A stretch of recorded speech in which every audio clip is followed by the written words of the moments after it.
Hello mga kabeshi. Today is 19th of the March. So, ibig sabihin, bukas ito po yung pinakaling fasting. So, I'm now making a suman. Gawa tayo ng suman guys kasi ito bukas, goodbye nasi, Ramadan. So, mag-celebrate tayo. Ako kasi, nasa college ako. Kaya, hindi ako marunong. Kumbaga hindi ko alam kung ano yung mga custom and tradition ng isang Islam. Pero, nakikita ko lang, nagawa ng nanay ko na kung mag-open na si Pascal, alam ko kung ano yung ginagawa. Pero, at that time, medyo ano ako, nandito sa akin dati. Natutulong sa akin kasi Ma'am Bansukan. So, dahil thank you very much dahil sa mga tulong ng halimbawa, magbuka ng fasting, sabihan ako. Nagluto pa ako sa pinagay ng ano, ng chapsud kasi malutong ng chapsud. Ngayon kasi medyo marami sila sa harapan. Kaya, medyo, I am now on my own. Ang kita ko kasi, one day before the buka, nagagawa ng tapay ang akin na nagulog. Kasi sabi niya, ito daw tapay, parang sign of, kumbaga, sa lahat sa amin na katapayan. Ibig sabihin, ang fully round ko after the fasting is more blessings. In health man or in wealth. So dati napapagawa lang ako kasi hindi ko marunong. Ngayon, this is my first time nagagawa ako ng tapay. Ito guys ang tapay. Ito yung tapay. Isip ko lang din. Kasi tulog na tulog sa fasting. Kasi sa gabi wala akong tulog. Nor, sama ko si Nor, magawa kami ng fasting at magawa kami ng tapay at saka suman. Kasi ang asawa ko naman ay sa suman. Pagbilin siya. So, ang nilo ko ngayon ay tapay at saka suman. Itong tapay, nabibili ito sa market. Hindi ko rin alam kung may kukuha ito. Nabili lang itong shells. Ano ito? Binili kasi hindi ko alam. Ako gata. Kaya ako daw. Na binuguro-guro ko kasi ginamit ito. Naman kasi nabili siya. Ito ang number one ingredients ng guro. Amin ng guro. Sa bahay, parang kumakain na ng guro at ako sa sabon. Mga sige lang. This. Pag naluto na siya ang guro, kumbaga naluto na.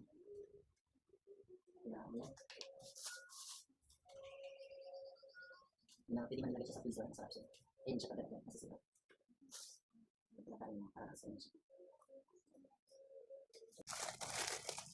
Lulutuin muna bago siya. Bago siya lulutuin ko ngayon ay isa't kalahati na kilo.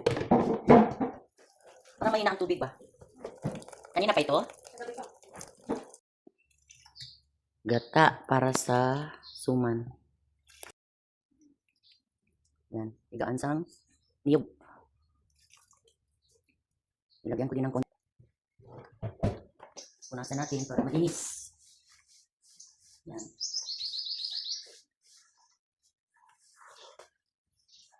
Mas guys. Kasi ang dahon na kami ito. Kapagalo.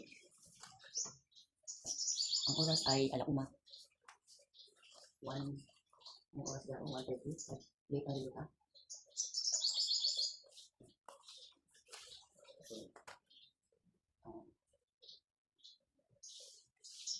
Ganit natin isang plato guys. Plato naman. Plato.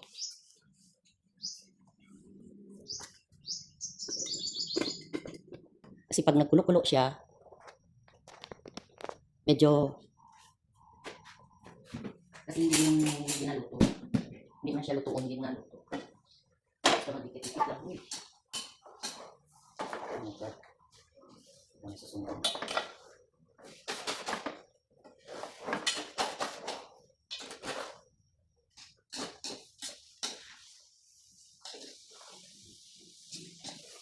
Abang na nol.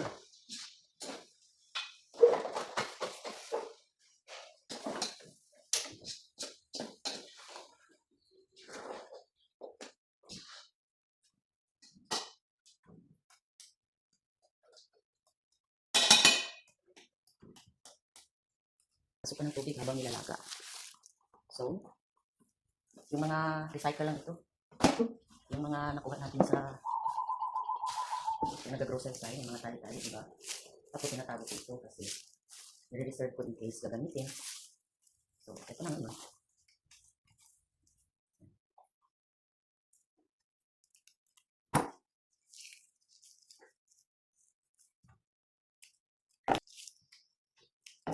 Kaya kailangan kong kayo. Nag-groceries tayo kasi ako pag nag-groceries, lahat ng mga cellophane o kahit na hindi sa groceries, tinatago ko kasi pwede ko siyang i-recycle instead na mag-iyak ko yun na. So, kagaya nito, may naiwan sa aking lalagyan ng suman. Pag hindi ito maubos, hindi ko ito tatapon. Kasi minsan, nagtataksiw ako, yung taksi ba na galunggong. Masarap kasi na ano sang dako ng saging, pinapos. Enough na yan. Kasi, ano naman yan. Gaganon yan siya guys. Oh, malaki naman. Ayan. Ayan. Sa isang ganito, makagawa ka ng 4. Kasi para lang hindi pasukan ng tubig ang sumo.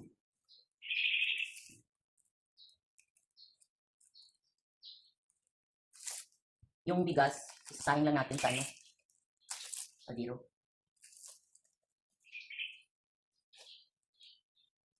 Cheese. Okay, tapos na siya guys. Ito. Nilagay na namin sa pressure cooker.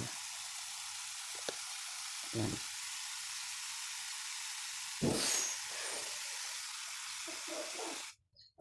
Hindi kanya nakita. So, lagay natin siya sa good morning. Good morning. Sige ka padaya, ipatay ng electric fan. Yan. So, ilalaga natin siya sa pressure cooker. Pressure cooker guys kasi.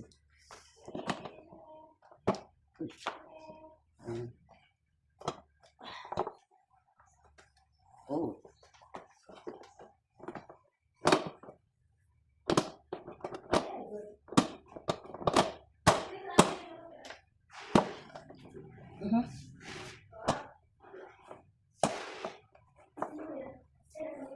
Napuno siya guys. Brown out.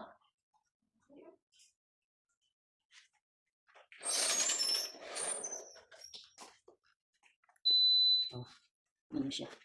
So, piliin natin ang program. So, nasa ano tayo, siguro, fish. Dito tayo sa kwan.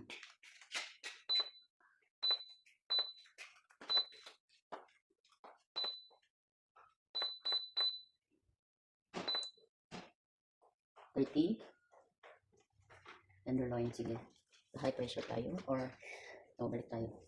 Dito tayo sa 20. Yan.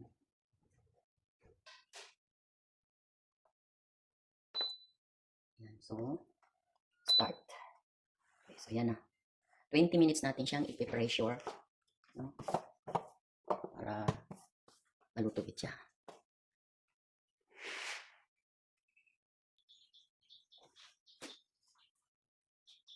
Medyo maliliit ang gawa natin dito kayo. Hindi masyado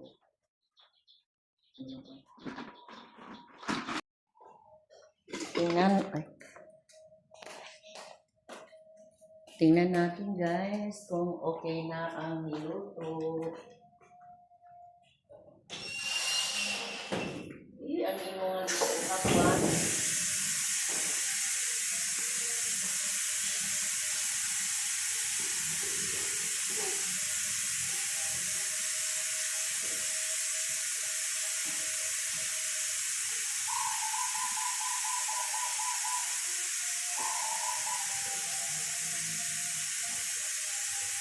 Lord?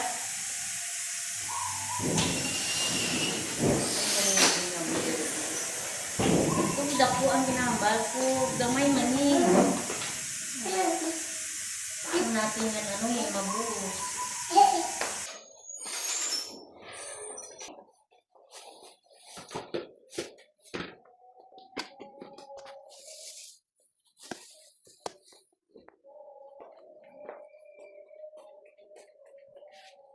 Ito na yung ginagawa natin na tapay guys. Magdala ka lang ng sugar. Konti. Kanina. Ano na natin ito. So, start na natin lagyan ng tapay.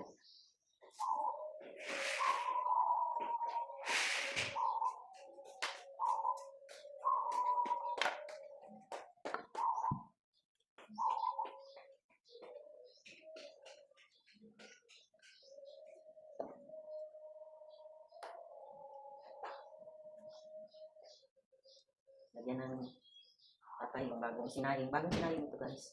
Hindi siya pa. Pero palamig muna.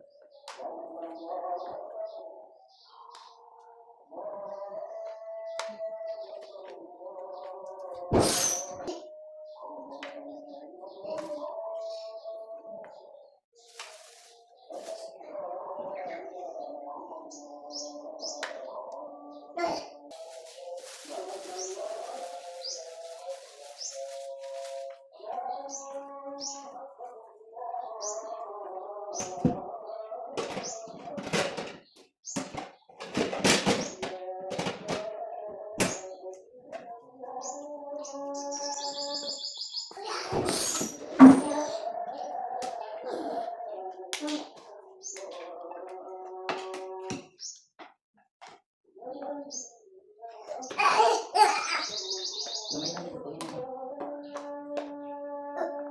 Isa? Meron pa dito. Marami? Tsaka lang. Isa lang.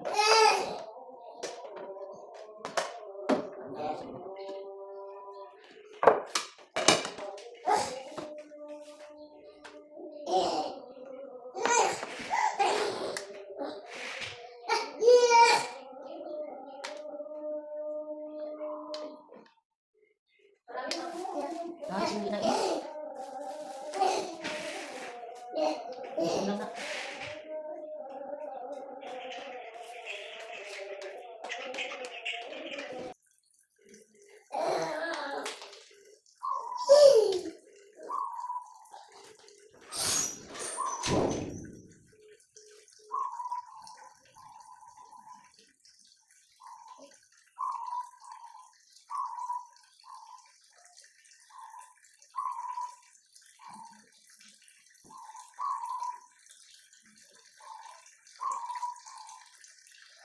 Pangit ang ito.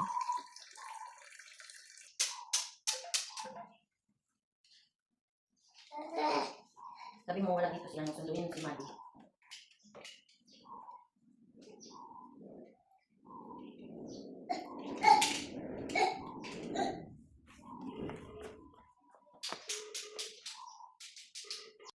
Suman.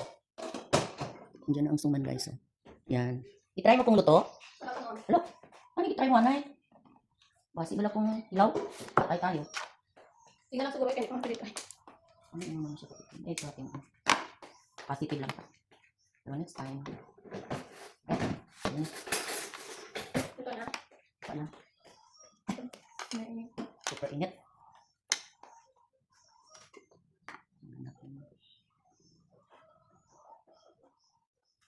Okay. Luto na guys. Yan na oh. Okay. Luto na. So may suma na tayo. Oh, dala na to. Tapos bigyan mo ako ng itong Tupperware galing na brown. Ay blue ang takip. Itong mataas. Kasi dito. Ito sa may gilid sang aparado. Dala na yung asukal para hindi na mag na.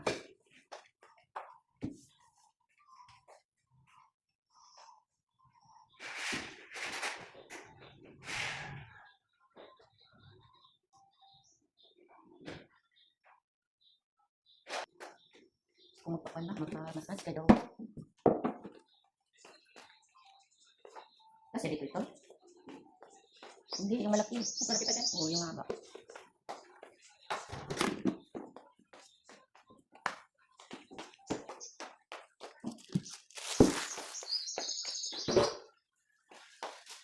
Nakaon yung ano ko.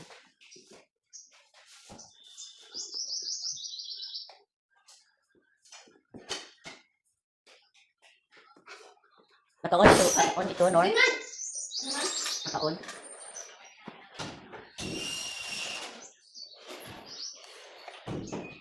Mga guys, mga beshi, ipapasok ko siya dito para iburo na siya. Ibig sabihin, kailangan mag-init. Ipapasok ko siya sa Tupperware para walang sungaw. Then, isasara ko ito. Ayan. At ipapasok siya sa hindi siya makasungaw yung nag-init.